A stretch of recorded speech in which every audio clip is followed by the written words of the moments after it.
ایک حصہ بنا کر 1 یونٹ بنا کر صوبوں کے اختیارات ختم کرا کر چھوٹے صوبوں کے اختیارات ختم کر کے صرف پنجاب کو دے دیے گئے تھے. سارے کام لاہور میں ہوتے تھے, لوگ جاتے تھے, اور اسی نفرت انگیز مہم کے بعد ہی پاکستان ٹوٹنے کی طرف گیا. اور یہ ساری سازشیں جنرلوں نے بنائی, کسی عام آدمی نے نہیں بنائی.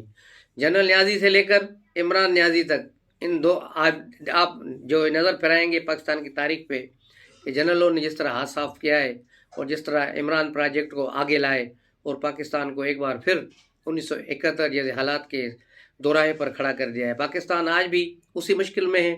پاکستان آج اس بھی تباہی کے دہانے پر ہے جہاں معاشی تباہی پاکستان کا انتظار کر رہی ہے. اور اس سے بچ نکلنے کے لیے ہی پھر انہوں نے پی ڈی ایم کا سہارا لیا, پی ڈی ایم کی جماعتوں کا, کہ بھائی اب پاکستان کو تم لوگ آ کے بچاؤ. عمران نیازی نے تو ڈبو دیا ہے. تو اب دیکھنا یہ ہے کہ پاکستان کیسے سروائیو کرتا ہے اور کیسے اس چیز سے نکلتا ہے. دوسرا ثانیہ پشاور APS کا آرمی پبلک اسکول پر جو حملہ ہوا طالبان کا, وہ انتہائی اہمیت کا حامل ہے. اور اس کی ٹائمنگ بھی انتہائی اہمیت کی حامل تھی کہ عمران خان کے دھرنے کو 126 دن ہو گئے تھے, جو لا حاصل وہ مجرے اور ڈانسیں ہو رہی تھیں, اس کا کوئی فائدہ نہیں تھا سوائے اس کے کہ وہاں کی زمین پر ناچ کے انہوں نے جو گھاس تھی وہ بھی ختم کر دی. لیکن فائدہ ان کو کچھ بھی نہیں ہوا, اور اس دھرنے سے جان چھڑانے کا بس یہی بہانہ تھا کہ یہ APS پر حملہ ہو گیا, اور اس کے آڑ میں پھر عمران خان نے اپنا دھرنا ختم کیا. تو یہ ساری چیزیں آپس میں مل رہی ہیں, ان کے ڈاٹس آپس میں ملائیں گے تو بہت سی چیزیں کلیئر ہوں گی کہ طالبان خان کون تھا, اور طالبان کا حمایتی کون تھا, اور طالبان کون تھے جنہوں نے یہ ساری حرکتیں کی. اور عمران خان کے دور میں ان لوگوں کو افغانستان جانے دیا گیا, اور اسی کے دور میں طالبان کے ساتھ پھر سیز فائر کے معاہدے ہوئے, اور پھر جو ہے طالبان پاکستان میں دوبارہ انٹر ہو گئے ہیں. سو اب اس بار پاک فوج کو چاہیے کہ وہ سختی سے ان کو نکال باہر کریں. 2 دن سے بھی افغان بارڈر پہ بھی حملے ہو رہے ہیں, وہاں چمن کے راستے کئی لوگوں کو شہید کر دیا گیا ہے, ان کو شہادت نصیب ہوئی ہے. لیکن ایسے واقعات کیوں ہو رہے ہیں؟ ایک طالبان چھوٹا سا ملک پاکستان جیسی بڑی طاقت کو للکار رہا ہے, تو اسے ایک تاریخی سبق دینا چاہیے تاکہ آئندہ ایسا نہ کرے. اور ساری افغانستان کی وجہ سے پاکستان کو معاشی طور پہ بڑی جو ہے مشکلات کا سامنا ہے. یہاں سے سارے ڈالرز, سارے آٹا, چینی اور دوسری چیزیں, یوریا, سارے افغانستان سمگل ہو رہے ہیں, اور وہاں سے ہمیں ہیرون, کلیشنکوف, بم اور یہ چیزیں مل رہی ہیں. تو ان کا سدبھاؤ کرنا چاہیے, ان چیزوں کو روکنا چاہیے. تو اب آتے ہیں تھوڑا سیاسی خبروں کی طرف.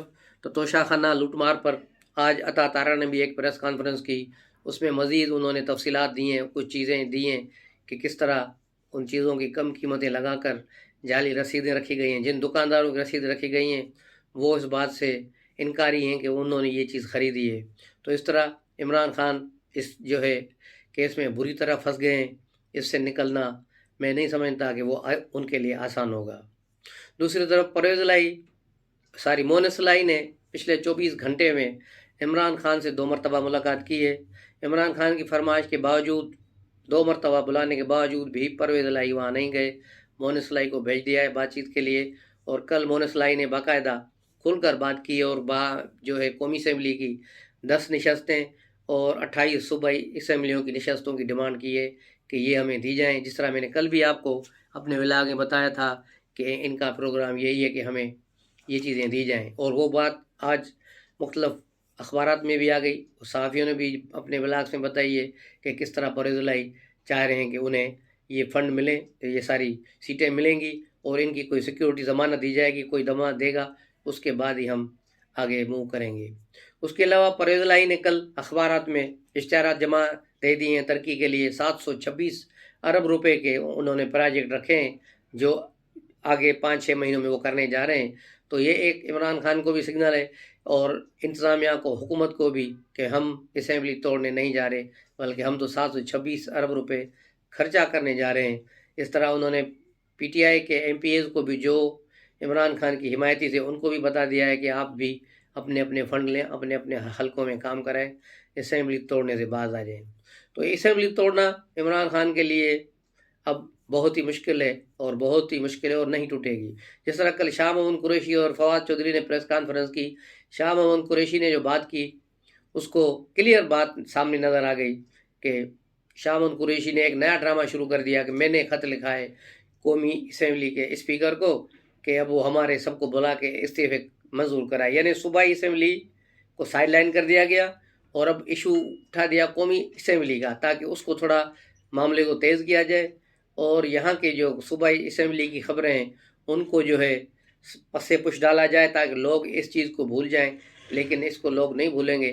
اب کل کا جلسہ دیکھیں، عمران خان کل کیا جو ہے کون سا نیا سانپ نکالیں گے، کون سا سانپ ہوگا، مرا ہوا سانپ ہوگا یا زندہ سانپ نکال کے لوگوں کو دکھائیں گے، یا پھر نئی ٹرک کی بتی کے پیچھے لگائیں گے۔ کل اعلان کر دیں گے کہ پہلے ہم اب قومی اسمبلی سے جائیں گے، وہاں سے ختم ہونے کے بعد صوبہ اسمبلی کو دیکھیں گے۔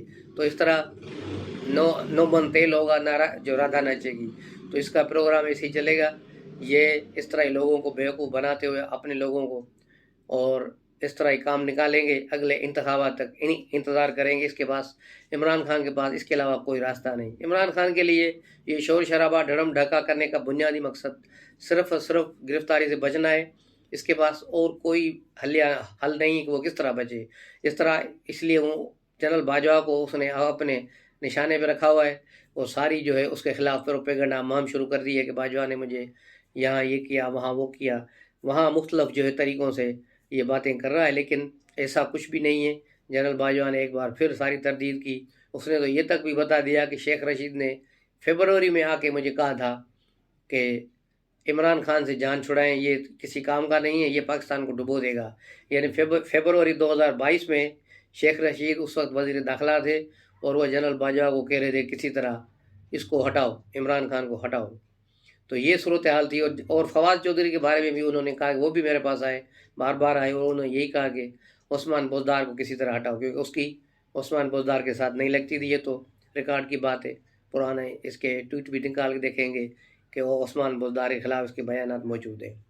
تو یہ ان کی صورتحال تھی۔ اس کے علاوہ جو انٹری ہوئی کل جنرل فیض کی، یہ ویڈیو بھی چلی اور ٹی وی پہ بھی دکھائی گئی، اور ہر جگہ پہ جنرل فیض اپنے علاقے چکوال میں اپنے کونسل کے لوگوں کے پاس جو بیٹھے ہوئے تھے، تو لوگوں نے انہیں کہا کہ وہ فوراً سیاست میں آئیں اور پی ٹی آئی میں شامل ہو کر اس کی باغ دوڑ سنبھالیں۔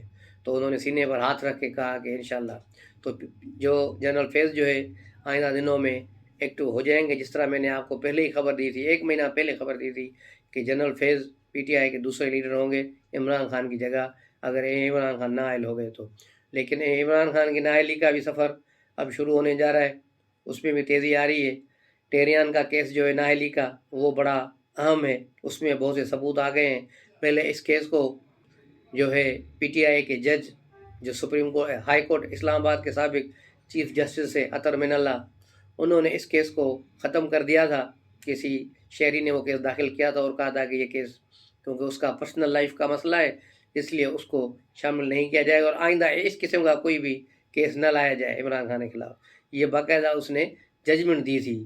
یہ سارے یوتھی ججز جو ہیں ان کی یہ کارروائیاں تھیں، لیکن اب اس کیس میں نئے موڑ آ گئے ہیں۔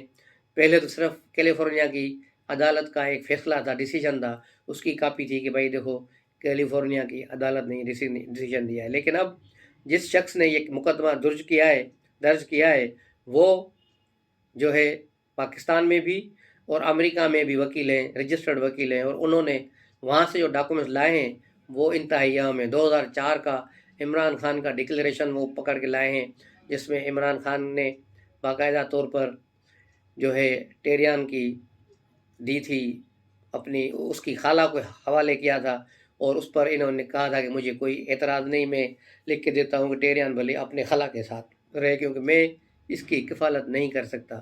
یہ عمران خان صاحب کی انڈرٹیکنگ دی ہوئی ہے جو اب ظاہر ہو چکی ہے۔ اس کے علاوہ اگر یہاں تک بات نہیں ہوئی تو ڈی این اے بھی موجود ہے، ڈی این اے رپورٹ بھی آ گئی ہے، ڈی این اے رپورٹ بھی موجود ہے۔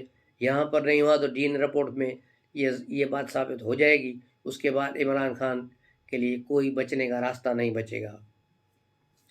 اس کے علاوہ شہباز گل بیچارہ جو بیمار پڑا ہے، اس کے علاوہ اب اس کو بیماری کو دیکھتے دیکھتے پھر مراد سعید بھی جو بیمار ہو گیا ہے، اس نے بھی اپنی تصویریں ٹویٹر پر شیئر کی ہیں، بڑے ناکوں پر ہاتھوں پر جو ہے مختلف اس کی وائرنگ لگائی گئی ہے، ناک اس کی بند ہے، اس کو آکسیجن دی جا رہی ہے، ایسا لگ رہا ہے جیسے بس آدمی کنواں میں چلا گیا ہو۔ ایف آئی اے کے صرف 2 لیٹر گئے ہیں تو اس بندے کا یہ حال ہے۔ یہ گرفتاری سے بچنے کے لیے اس نے یہ نیا ڈرامہ کیا ہے شہباز گل اور یہ، لیکن یہ کب تک کریں گے ایسے ڈرامے؟ ان کو ایسے ڈرامے اب زیادہ دیر نہیں چلیں گے، کیونکہ ان کا مرشد جو ہے خود عمران خان ڈرامہ کر کے کل اپنی ٹانگ پہ کھڑا ہو گیا، اور اس کی تصویر جو ہے ٹویٹر پر انسٹاگرام پر نمایاں کر دی گئی کہ عمران خان اب ٹانگ پہ کھڑا ہو گیا ہے۔ اب مجھے بتایا جائے جس کو 4 گولیاں لگیں وہ 1 مہینے سے بھی کم وقت میں کیسے اپنی ٹانگ پہ کھڑا ہو سکتا ہے؟ یہ ممکن ہے؟ اس کا مطلب یہی تھا کہ سارا ڈرامہ تھا، ساما کھیل کا جو لوگوں کو بیوقوف بنانا تھا، یوتھیوں کو، اور انہوں نے بیوقوف بنایا، اور اب وہ کھڑا ہے کل پرسوں پلستر اتار کے، شاید کل لاہور لبرٹی چوک پہ خود وہ آ جائے، لیکن جوتشیوں نے اسے منع کیا ہے کہ مارچ تک وہ زمان پارک سے باہر نہ نکلے۔ اب دیکھنا یہ ہے کہ وہ کل نکلتے ہیں یا کل نہیں نکلتے۔ اب اس عمران خان کے کل کے جلسے اور کل کی تقریر پر ہی منحصر ہے کہ اس کی آئندہ کی سیاست کیا جو ہے کروٹ لے گی، کہ وہ پنجاب اسمبلی توڑیں گے یا پھر پی ٹی آئی کو پھر منہ کی کھانی پڑے گی، پھر ان کو ایک اور یو ٹرن لینا پڑے گا۔ یو ٹرن خان اب یو ٹرن لے گا یا نہیں، یہ کل پتہ چلے گا۔ تو کل تک کے لیے خدا حافظ، السلام علیکم۔